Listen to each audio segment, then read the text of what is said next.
The last time I played in a cricket match, I was about this age. I was 13, and this is the place where I played that game. This is Marsh Court. I came here with my own school's resolutely underachieving second 11. We travelled in a coach across the chalk downs, which were that summer much more blanched than they are this. I got my usual duck. That gave me the opportunity to explore these unfamiliar grounds and the house set in them. Now, I'd had what you might call an architecturally privileged childhood.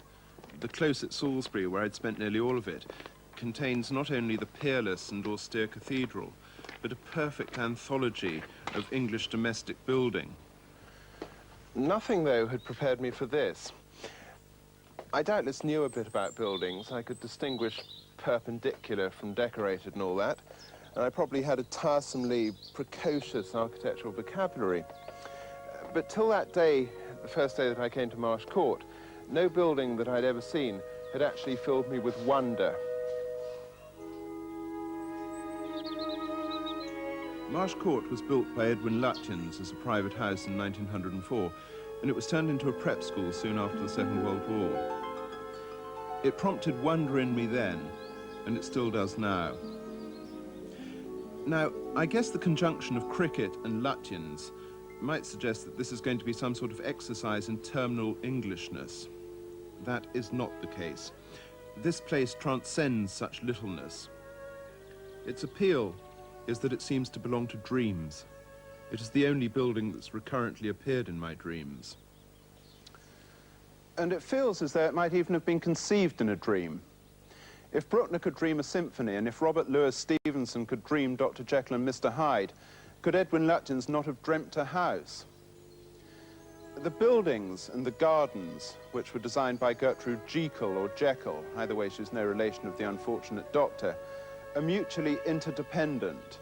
It's impossible to think of one without the other. And they transform themselves as you move through them. They do possess the movement of dreams. They're all ellipses and narrative cul-de-sacs and magical mutations.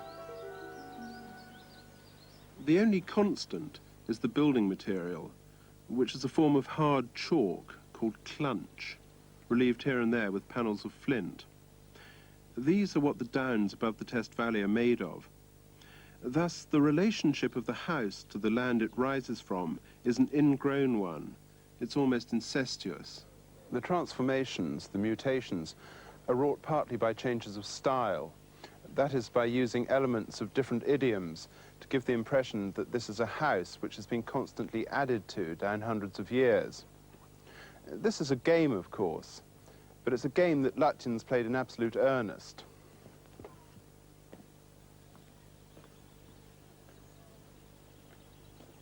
The domestic manner, or windows and light, is suddenly succeeded by one which is fortress-like and almost harsh.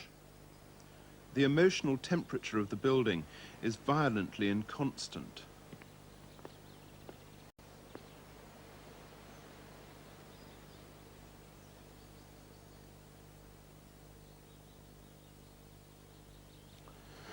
We've come the wrong way round, I guess, but then I have been retracing my steps of nearly 3 decades ago.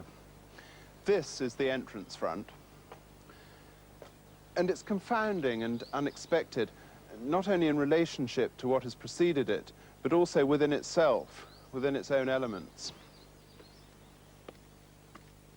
The unremitting horizontal emphasis and the massiveness of the roof are surprises, but what of the tower and its bizarrely placed windows? Are they syntactical mishaps? And that door, it's the entrance to a cave. This first focus of anyone arriving here is, after the might of the drive, a marked anticlimax. You seem to have a size 8 porch worn by a size 14 building.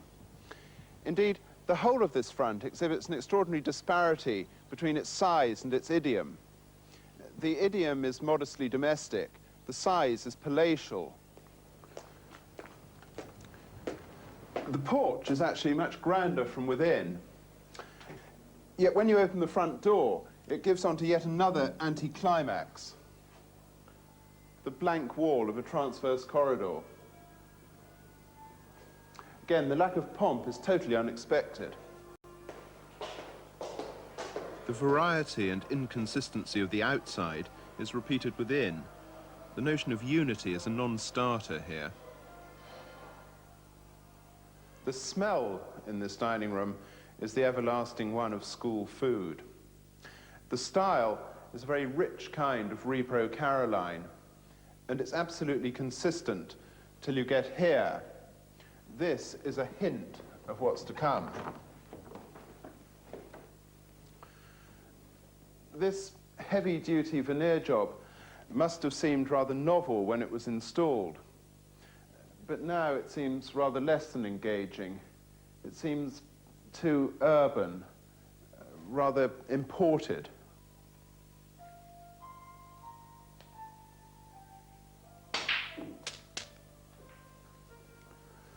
There's nothing, though, imported about this snooker table. It rests on a chalk base, which gives the impression that the room has been hewn out around it. Again, the disparity between idiom and size is manifest in this really rich ceiling, which gives the impression that it was intended for a far, far larger room. It's rather like a pinhead wearing a giant's tiara.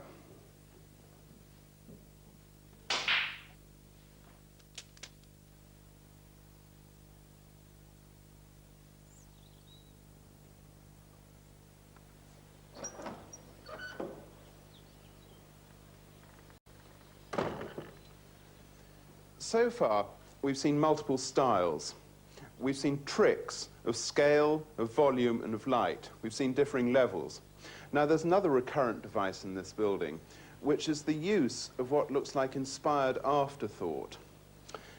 This door, for instance, appears to have been pushed through an extant wall.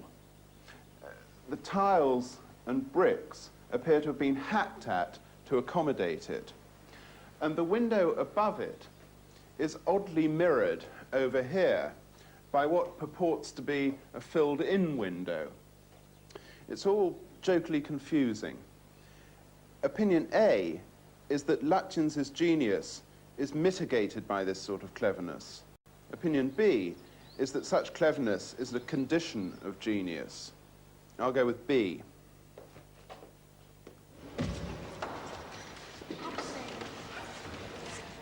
Marsh Court is a triumph of architecture over utility. This used to be a ballroom. Private house or prep school, it really doesn't matter. You don't need to subscribe to Christianity to see that certain churches are great buildings. Likewise, you don't need to be keen on empire and house parties or on small boys and private education to appreciate that this too is a great building. The associations are red herrings. The true and eternal function of this building has nothing to do with utility. It has nothing to do with its present use nor with its past one. The true and eternal function of this building is to promote aesthetic rapture and benign dreams.